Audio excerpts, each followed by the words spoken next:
የአንድ ሀገር ልዕልና የሚለካው ህዝቦቿ በሚያገኙት የአገልግሎት ጥራት ነው። የአገልግሎት ጥራቱ ደግሞ የሚወሰነው ከቢሮዎች በስተጀርባ በተቀመጡት የሰው ኃይሎች የእውቀትና የክህሎት ልክ ነው። ለ30 ዓመታት ሙሉ ለ3 አስርት ዓመታት የኢትዮጵያን የሲቪል ሰርቪስ መዋቅር ሲቀርጽ ሲያሻሽልና የመንግስት ሰራተኛውን አቅም በትምህርትና በስልጠና ሲገነባ የኖረ አንድ ታላቅ ተቋም አለ። የቀድሞ የኢትዮጵያ ሲቪል ሰርቪስ ዩኒቨርሲቲ። ሲቪል ሰርቪስ ዩኒቨርሲቲ ውጤትን አሳየሽ፣ በስራ ተግባርሽ የሀገር መኩሪያ ነሽ። አሁን ላይ ጊዜው ተለውጧል። ዓለማችን በቴክኖሎጂ የመረጃ አውራ ጎዳና ላይ እየገሰገሰች ትገኛለች። ህዝባዊ አገልግሎቶች ወደ ዲጂታላይዜሽን እየተቀየሩ የመንግስትና የፖሊሲ አቅጣጫዎችም አዲስ ጉልበትና አዲስ አስተሳሰብን እየጠየቁ ነው። ታዲያ ይህንን የዘመኑን ፍላጎት ለመመለስ ያ የ30 ዓመታት የልምድ በረከት ባለቤት የሆነው ተቋም ራሱን በአዲስ መንፈስ በአዲስ መዋቅርና በአዲስ ስም ሊገነባ ግድ ሆኖበታል።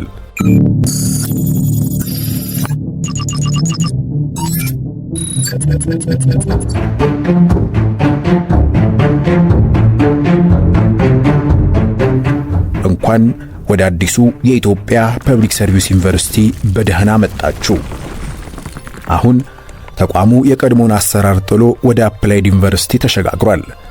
ከስሙና ከሎጎ ጀምሮ እስከ ምድረ ግቢው ውበት፣ ከካሪኩለም ማሻሻያ እስከ ሰራተኞች የብቃት ምዘና ድረስ ሁለንተናዊ መዋቅራዊ ሪፎርም ማድረጉን ሥራ አገባዷል። ይህ ዶኩመንተሪ ይህንን ታላቅ ተቋም የፐብሊክ ሰርቪሱን አቅም ብቁ ውጤታማና አገልጋይ በሆነ አዲስ ኃይል ለመገንባት የጀመረውን ታሪካዊ የሽግግር ጉዞ ያሳያችኋል። ጊዜያችሁን ብትሰጡን አንዳች የምትከስሩት ነገር እንደሌለ በልበ ሙሉነት እየገለጽን አብራችሁን እንድትዘልቁ በአክብሮት እንጋብዛለን።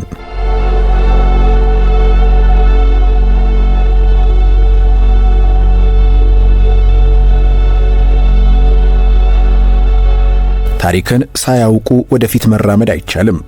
የኢትዮጵያ ፐብሊክ ሰርቪስ ዩኒቨርሲቲ ዛሬ ለደረሰበት ከፍታ መሰረቱ ትላንት የተከፈለው ዋጋ ነው። ተቋሙ ላለፉት 3 አስርት ዓመታት የመንግስት ሰራተኞች አቅምን በትምህርት ባጫጭር ስልጠና በምርምርና ማማከር እንዲሁም በማህበረሰብ አገልግሎት ስራዎች ሲያንጽ ቆይቷል። ከሰርተክፌት ጀምሮ የነበረውን የሲቪል ሰርቪሱን አቅም በመጀመሪያ ዲግሪ በማስተርስና በፒኤችዲ ደረጃ በማስተማር ከ50 ሺህ በላይ ባለሙያዎችን የእውቀት አድማስ አስፍቷል። በየደረጃው ያሉ የመንግስት መስሪያ ቤት ሰራተኞች የዲግሪ ባለቤት እንዲሆኑ በማስቻል የአገሪቱን የሲቪል ሰርቪስ እድገት አዎንታዊ በሆነ መልኩም መርቷል። ነገር ግን ዓለም በአንድ ቦታ ላይ አትቆምም። የዛሬዋ ኢትዮጵያ የምትፈልገው የፐብሊክ ሰርቪስ አቅም ከትላንቱ በእጅጉ የተለየ ፈጣንና ዘመናዊ መሆንን ይጠይቃል።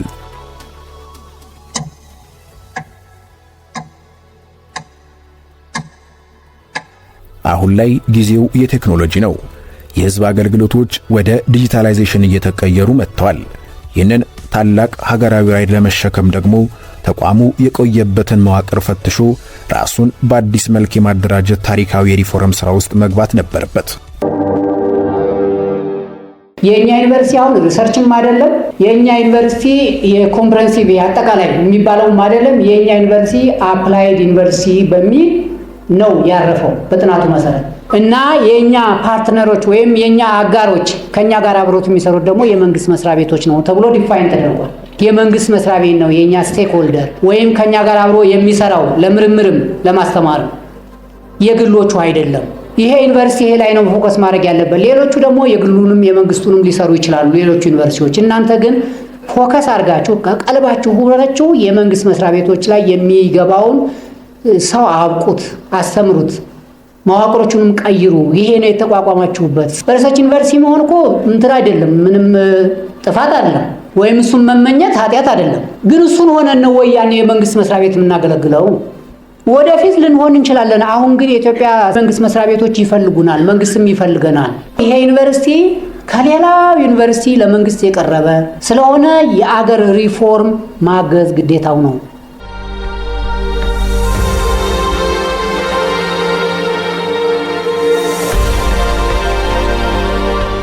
አዎ ሽግግሩ የግድ ነበር።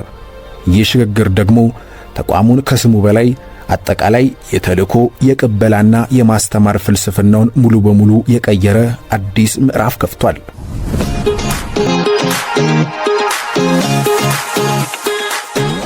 ሪፎርሙ ስም በመቀየር ብቻ አላበቃም። የተቋሙን የመኖር ሚስጥርና ተልእኮም ጭምር ነው በአዲስ መልክ የከለሰው። የኢትዮጵያ ፐብሊክ ሰርቪስ ዩኒቨርሲቲ መዋቅራዊ አደረጃጀቱን ሙሉ በሙሉ በማስተካከል እንዲደራጅ ተደርጓል። ይህ ማለት ተቋሙ በተግባር ተኮር የተደገፈ ለገበያው ቀጥተኛ ምላሽ የሚሰጥና ችግር ፈቺ ዕውቀትን የሚያስታጥቅ ሆኗል ማለት ነው። ታዲያ የዚህ አዲስ ምዕራፍ ትልቁ ማሳያ ምንድን ነው?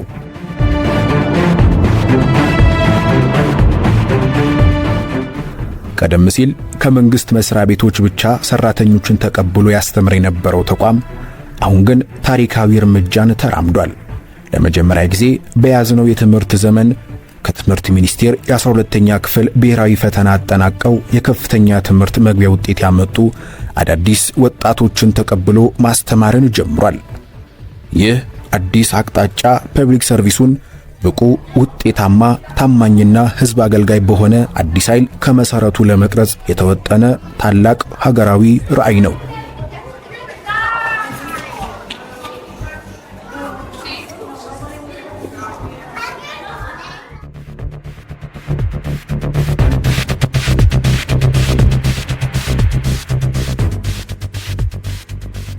ይህ ዩኒቨርሲቲ ከሌሎች ተቋማት በምን ይለያል ካላችሁ ምላሹ እዚህ ጋር ነው። ተቋሙ አዳዲሶች ተማሪዎች ገና ከጅምሩ የዜግነት ክብርና የሕዝብ አገልጋይነትን ስነ ምግባር እንዲኖራቸው የሚያስችሉ ልዩ የፋውንዴሽን ኮርሶችን ቀርጾም ተግብሯል። ከዚህም ባሻገር በገበያ ላይ እጅግ ተፈላጊ የሆኑና በጥናት የተለዩ አዳዲስ ኮርሶች ተዘጋጅተው ዘመናዊ ካሪኩለም ተቀርጾላቸው ተገቢው የጥራት ፍተሻ ከተደረገ በኋላ ሙሉ በሙሉ ተግብሯል። ይህም በኢትዮጵያ በአፍሪካ አልፎም በዓለም አቀፍ ደረጃ ጠንካራና ተወዳዳሪ የሆኑ በትምህርትና ስልጠናቸው በሀገር ውስጥም በውጭም የተረጋገጠ ሰርቲፋይድ የሆኑ ምሩቃንን ለማፍራት በሩን በሰፊው ከፍቷል።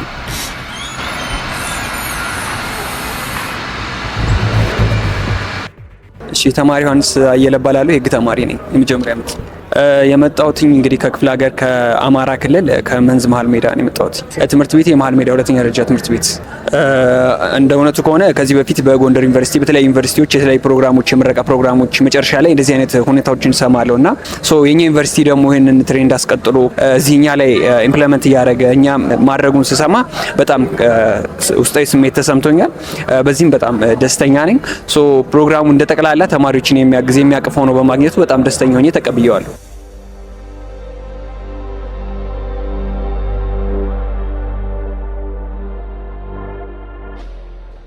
አንዱ ወደ ተግባር ዩኒቨርሲቲ ስንሸጋገር እንግዲህ የተግባር ዩኒቨርሲቲ መገለጫዎች ምንድናቸው ስንል በተግባር ማስተማር ነው ካል ለማስተማር ደግሞ ትልቁ ሮድማፕ ትልቁ ዶክመንት ስርዓተ ትምህርት ወይንም ከሪኩለም የምንለው ነው። አንዱ ትልቁ ሪፎርም የነበረው የስርዓተ ትምህርቶቻችንን ከተግባር ዩኒቨርሲቲ አንጻር መቃኘት ነው። እነዛን እንደገና የመከለስ ነባሮቹን የመከለስ አዲሶቹን ደግሞ በዚሁ በተግባር ዩኒቨርሲቲ ኮንሰፕትና በውጤት ተኮር ወይንም አውትካም ቤዝድ ኤዱኬሽን በምንለው አግባብ መቅረጽ ነው የነበረው። በዚህ አግባብ ወደ 25 ፕሮግራሞችን ተግባር ዩኒቨርሲቲ ኮንሰፕትና የውጤት ተኮር ወይንም አውትካም ቤዝድ ኤዱኬሽንን መሰረት አድርገን ስንቀርጽ ቆይተን አሁን መጨረሻ ላይ ከ25 ፕሮግራሞች በ5 ኮሌጆች በአንድ ትምህርት ቤት ለትምህርት ሚኒስቴር አስቀርበን 18 ፕሮግራሞች አጸድቀናል።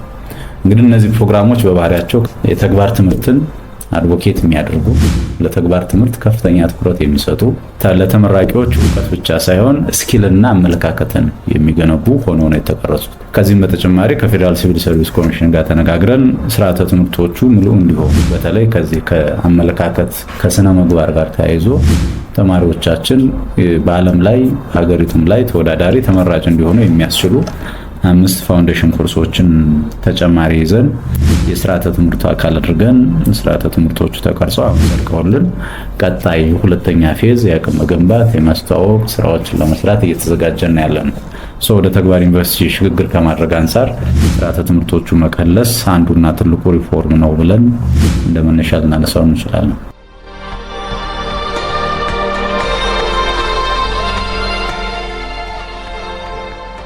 ታዲያ ይህንን ዘመናዊ የትምህርት ፍልስፍና በሙሉነት ለመደገፍ ዩኒቨርሲቲው የመሰረተ ልማት ማሻሻያዎችን በከፍተኛ ደረጃም ከውኗል።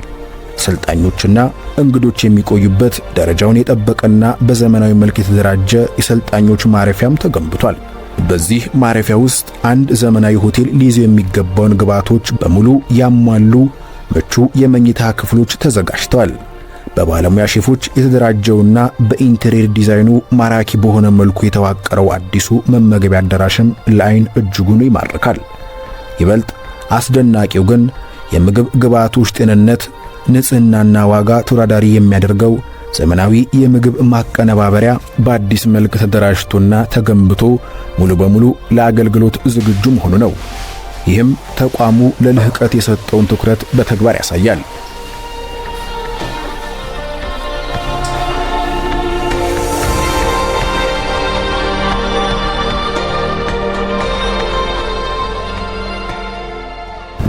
ሪፎርም ከተባለ ሪፎርም ሆሊስቲክ ካልሆነ ሪፎርም አይሆንም። ህንፃ መቀየር፣ ማደስ ጊዜው የሚፈልገውን ተልኮ የሚፈልገውን ኢንፍራስትራክቸር ስታንዳርድ ማምጣት ይፈልጋል።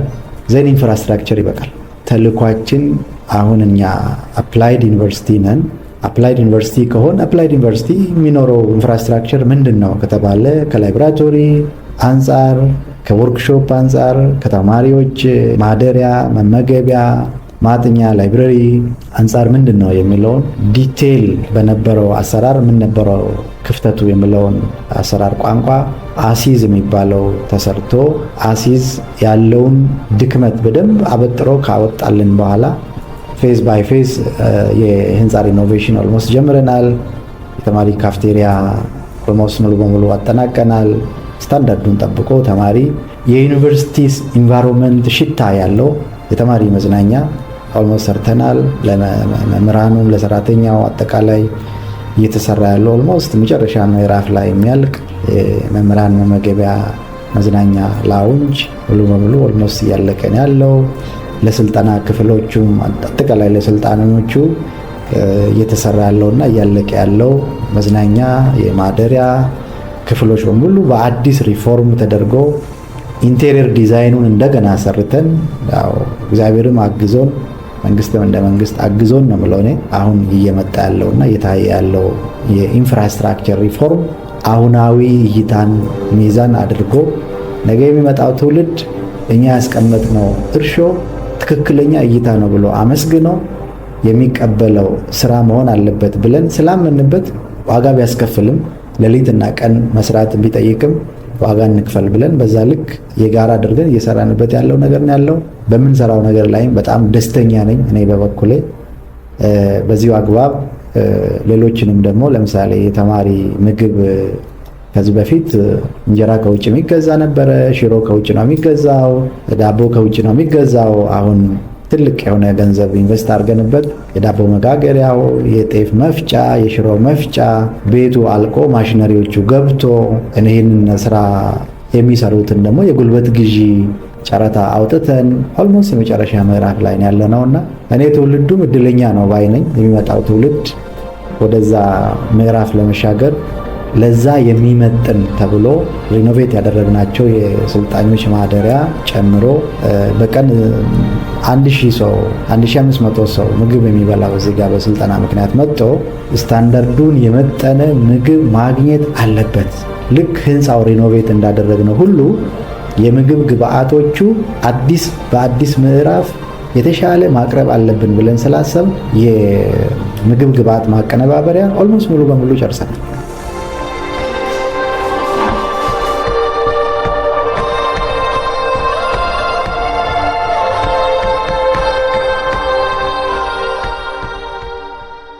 አዎ የውስጥ ይዘቱና ፍልስፍናው በዚህ መልኩ ሲታደስ የተቋሙ ውጫዊ ገጽታ መሰረተ ልማቶችና የሰው ኃይል ብቃትም አብሮ ዘምኗል።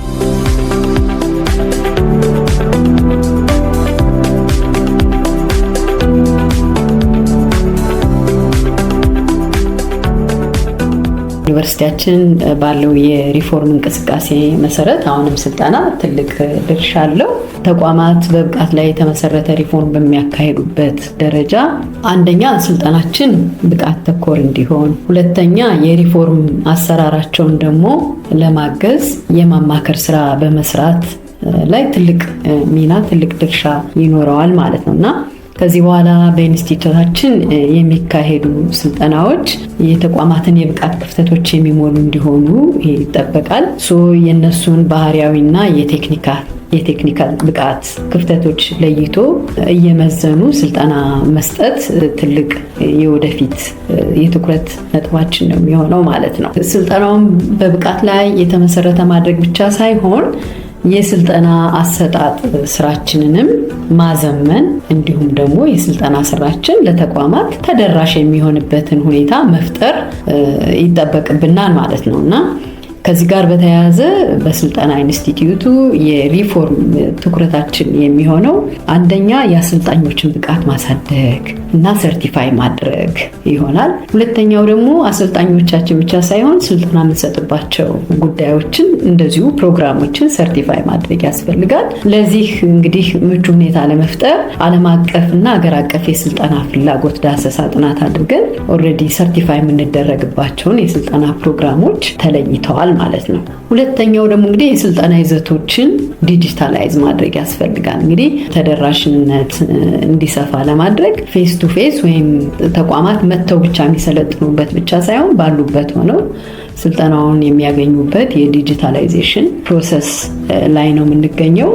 የተመረጡ የስልጠና ይዘቶች ዲጂታላይዝድ የሆነ የስልጠና አሰጣጥ ሂደትን በመከተል ለመስጠት እንድንችል በአሁኑ ሰዓት ቲኦአር አዘጋጅተን ኦልሬዲ ለሚሰራው አካል አድርሰናል ማለት ነው። ሌላው የስልጠና ሂደቱ ዲጂታላይዝ ማድረግ አንድ ሰልጣኝ ለምሳሌ እዚህኛ ግቢ ከደረሰ በኋላ የምግብ ካርድ የሚያገኝበት፣ የስልጠና ሩሞችን አስቀድመን የምናሳውቅበት፣ የተማራቸውን የስልጠና ኮንቴንቶች የምንመዘግብበት፣ መጨረሻም ሲወጣ ደግሞ ሰርቲፋይ አድርገን የሚወጣበት ፕሮሰሱ ሂደቱ ራሱ ዲጂታላይዝ የሚደረግበት መንገድ መፍጠር ነው። ለዚህም እንደዚሁ ቲኦአር ተዘጋጅቶ ይህን ዲጂታላይዝ የሚያደርግ አካል በመጠባበቅ ላይ ነው የምንገኘው ማለት ነው። የአሰልጣኞችን ብቃት ማሳደግና ሰርቲፋይ ማድረግ በተመለከተ እንግዲህ ኢንተርናሽናል የሆነ አክሬዲሽን ስለሆነ የምንፈልገው ለዚህ የሚሆን ኢንተርናሽናል ቢድ ማውጣት አለብን ብለን ከቲኦአር ተነስተን ዓለም አቀፍ የሆነ ጨረታ ተዘጋጅቶ እንግዲህ በዚህ ሳምንት ፐብሊሳይዝድ ይደረግና ዓለም አቀፍ የሆኑ አሰልጣኞችና ሰርቲፋይ የሚያደርጉን አካላት ተወዳድረው ስራውን የሚያከናውኑበት ሁኔታ ይፈጠራል ብለን እናስባለን።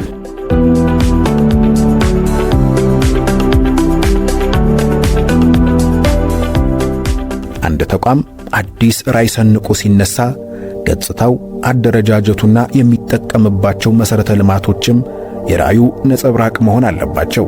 የኢትዮጵያ ፐብሊክ ሰርቪስ ዩኒቨርሲቲ የውስጥ ይዘቱን ብቻ ሳይሆን ውጫዊ ገጽታውንም ሙሉ በሙሉ አድሷል።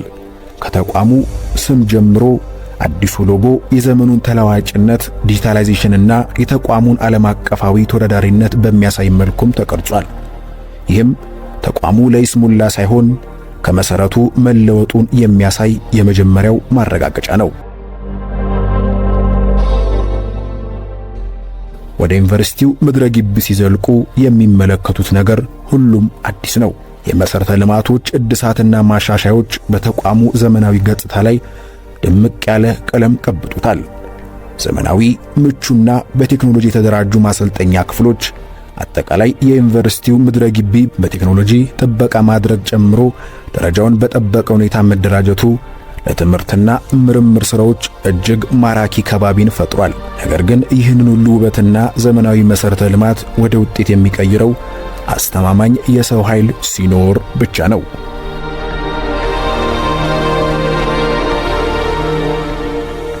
ለዚህም ነው ሪፎርሙ የሰው ኃይል ብቃት ላይ ጠንካራ መስመር የፈጠረው። የዩኒቨርሲቲው ሰራተኞች ማለትም አሰልጣኞች፣ መምህራንና የአስተዳደር ሰራተኞች በሙሉ ተገቢውን የብቃት ምዘና እንዲወስዱ በዝግጅት ላይ ይገኛል። በዚህም ተቋሙ ተገቢው ሰው በትክክለኛው ቦታ የሚለውን መርህ በተግባር ለማረጋገጥ እየተጋም ይገኛል። ተገቢው ክህሎት፣ ብቃት፣ ልምድና ዕውቀት ያለው ባለሙያ በተገቢው የሥራ መደብ ላይ በመመደቡ ተቋሙ ዛሬ ላይ የላቀ አገልግሎት ለመስጠት ላቀደው ግብ በተሟላ ቁመና ላይ እንዲገኝም ያስችለዋል። የሚኖረው የሪፎርም ትግበራ ዝርዝር መርሃ ግብር ተዘጋጅቶ ለሰራተኞች እንዲያውቁት ይደረጋል። በዚህ አጠቃላይ ከዚህ ከሁለት ቀን ስልጠና በኋላ ግን ምን አጠቃላይ የአካዳሚክ እና የአስተዳደር ሰራተኞች ብቃታቸው ወደሚመዘንበት ሂደት ይገባሉ ማለት ነው። ይሄ ማለት ምንድነው? ሁሉም ሰራተኞች በሚሰሩት ሙያና መምህራኖች በመምህርነት ሙያቸው፣ የአስተዳደር ሰራተኞችን ደግሞ በአስተዳደር ሙያቸው እንዲሁም ደግሞ በተለያዩ ዘርፎች ውስጥ በአመራርነት ለመስራት ፍላጎቱ ያላቸውና ዝግጅቱ ያላቸው ደግሞ ተጨማሪ የአመራርነት ምዘናና ስልጠና ይሰጣል ማለት ነው።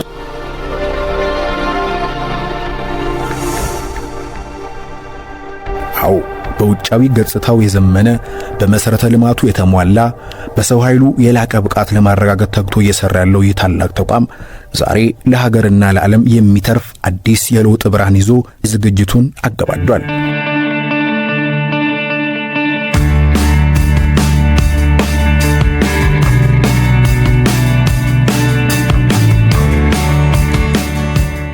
ታዲያ ይህ የ30 ዓመታት ታሪካዊ አሻራ ባለቤት የሆነው የኢትዮጵያ ፐብሊክ ሰርቪስ ዩኒቨርሲቲ በአዲሱ የሪፎርም ጉዞ ይበልጥ ልዩ የሚያደርገው ሌላ ምን አለ ካላችሁ፣ ምላሹ የተማሪዎችን ሁለንተናዊ ስብዕና ለመገንባት በሰጠው ልዩ ትኩረት ነው።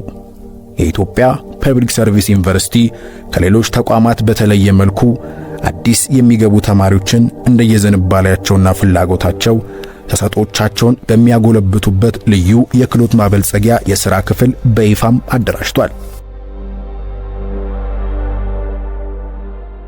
ይህ የሥራ ክፍል በተገቢው ባለሙያና ግብዓት ተደራጅቶ ተማሪዎች የአካዳሚክ ዕውቀትን ብቻ ሳይሆን የተዳፈነ ተሰጦቻቸውን የሚያወጡበት፣ የፈጠራ አቅማቸውን የሚያሳድጉበትና የሕይወት ክህሎት የሚጨብጡበት የልህቀት ማዕከል ሆኗል። ተቋሙ ዕውቀትን ብቻ ሳይሆን ጥበብና ክህሎትንም ጭምር በማስታጠቅ ነገ ሀገርን የሚረከበውን ወጣት በአካልና በመንፈስ ሙሉ አድርጎ እየቀረጸም ይገኛል።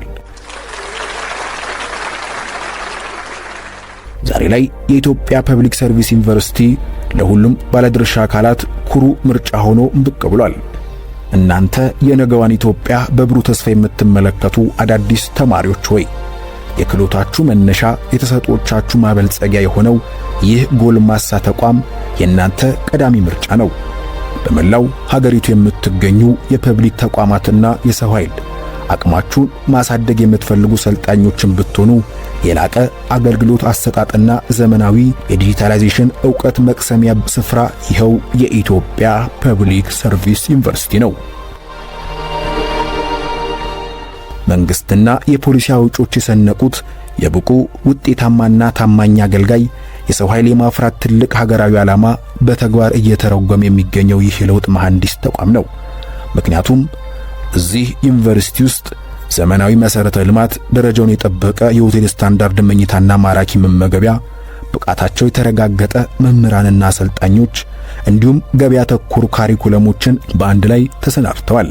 ጥራት ያለው ትምህርት የእውቀት ፋና ወጊ ብሩህ ተስፋ ታየ በእውቀትሽ ፈላጊ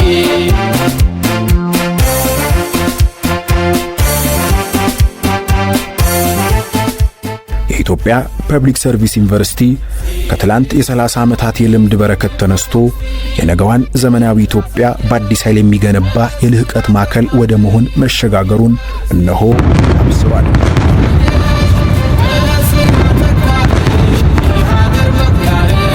የሀገር መኩሪያ ነሽ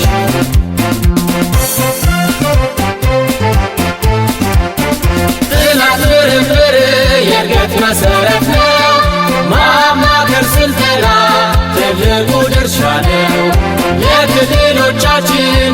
ትኩረት መስጠት ትልቅ ተሳትፎ አለው የርቀት ትምህርት